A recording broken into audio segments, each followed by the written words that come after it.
Hello everyone, my name is Olivia, and today I'm going to give you a bunch of random book recommendations inspired by a TikTok that I saw. So I was scrolling through TikTok looking for topic ideas for future videos, and I came across a specific TikTok that was giving recommendations for specific moods.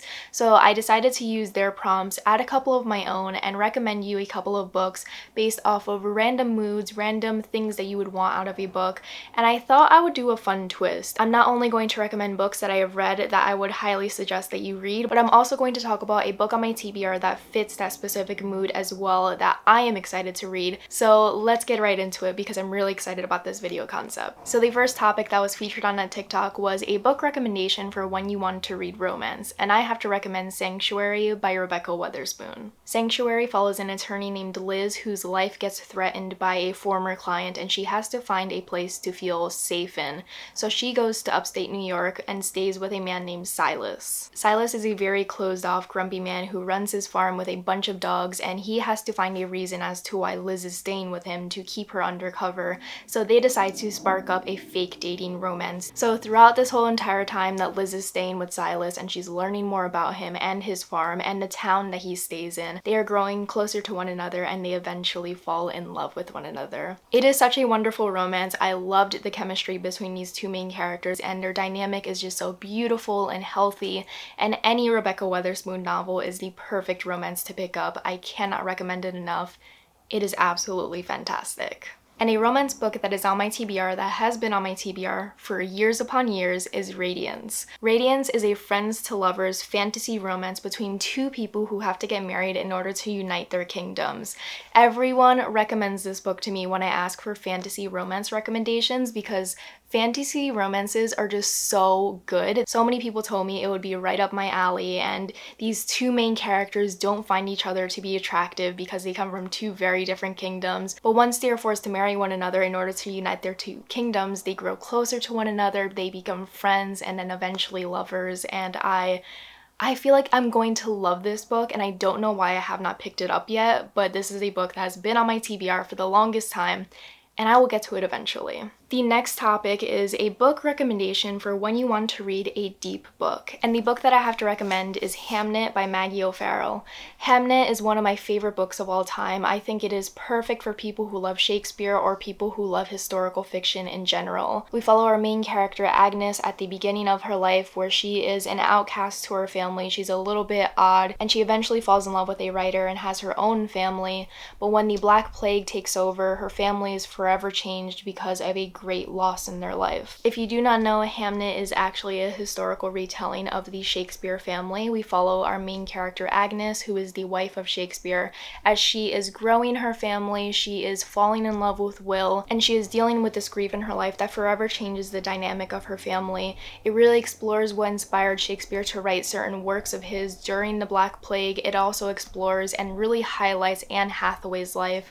Yes, her name is Anne Hathaway, but her nickname is Agnes in this story. And Anne Hathaway is married to one of the most famous men in the world, yet we don't know too much about her, and this novel takes a deep dive into her life and explores it in a fictionalized setting, and it has a lot of references to Shakespeare's work, and I cannot recommend it enough. It's such a deep, beautiful novel that will make you cry. And a book that is on my TBR that I think is going to be a very deep read is called Drifts. We follow our main character who is an author who is obsessed with capturing the concept of the present time in her writing. When during the winter time a few disturbances changes her life forever. The synopsis is very vague, and I love that about it because usually when a synopsis is not telling too much about the story, you know it's going to be a very deep story that once you dive into it, you're going to be immersed in this tale that they can't really capture in a synopsis because it will give too much away.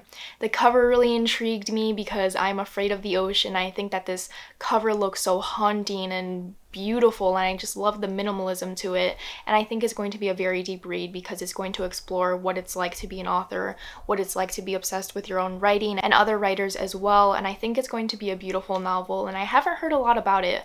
I don't even remember how I added it to my TBR. I think I saw CJ Reeds talk about it, or maybe I saw it in a bookstore.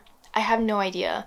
I'm going to tag CJ Reads either way because her channel is amazing, and if she has not read it, I'm just going to tag her either way because you should check her out. The next topic is a book for when you want to cry, and I was going through my Goodreads and I was trying to give you a new recommendation when I realized that I have not cried while reading a book since 2019. So I'm sure if you're familiar with my channel, if you've been watching me for a couple of months now, you would know that this book that I'm going to show is like the book I always show when I talk about books that made me cry. And it is The End of Loneliness by Benedict Wells, and it's translated by Charlotte Collins. This is translated from German. This follows a group of siblings who are forever torn apart when their parents die at a very young age and they have to navigate their life without their parents. This novel is the only audiobook that has made me sob.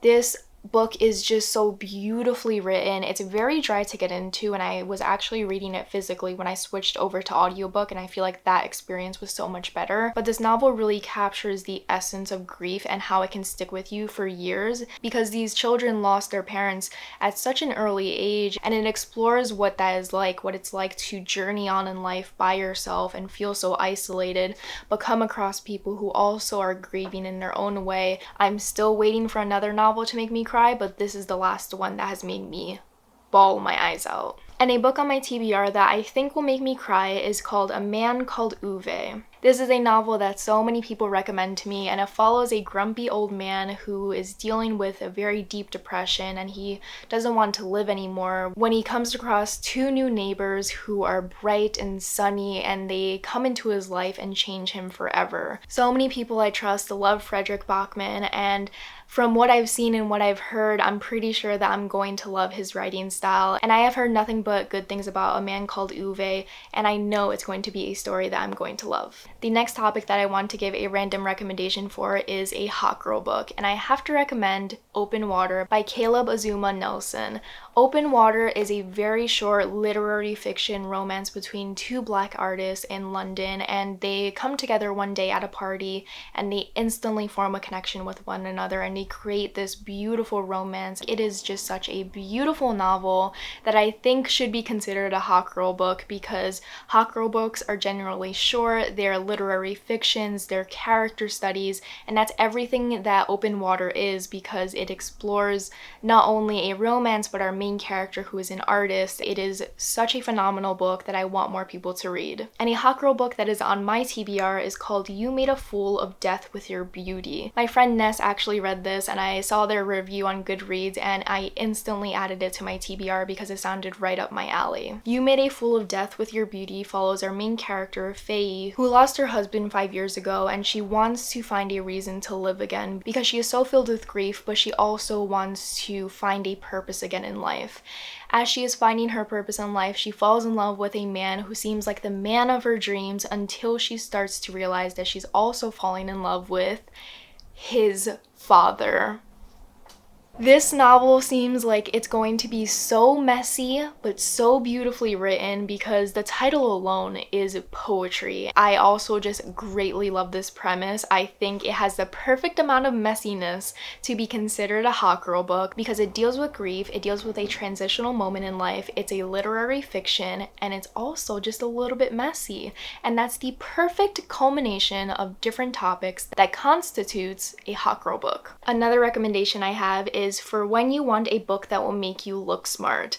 And the book that I have to recommend is 1984. I have read 1984 I think 3 times now, and I highlighted a ton of it, but my highlights actually faded so you can't really see it on the text. There are so many different ways you can analyze this book and break it down, and you can highlight and annotate and just really take your time exploring this story because George Orwell just looked at society, saw the faults in it, and amplified that in his own story in this dystopian, haunting, and very scary way that feels so on the nose to how our society runs today.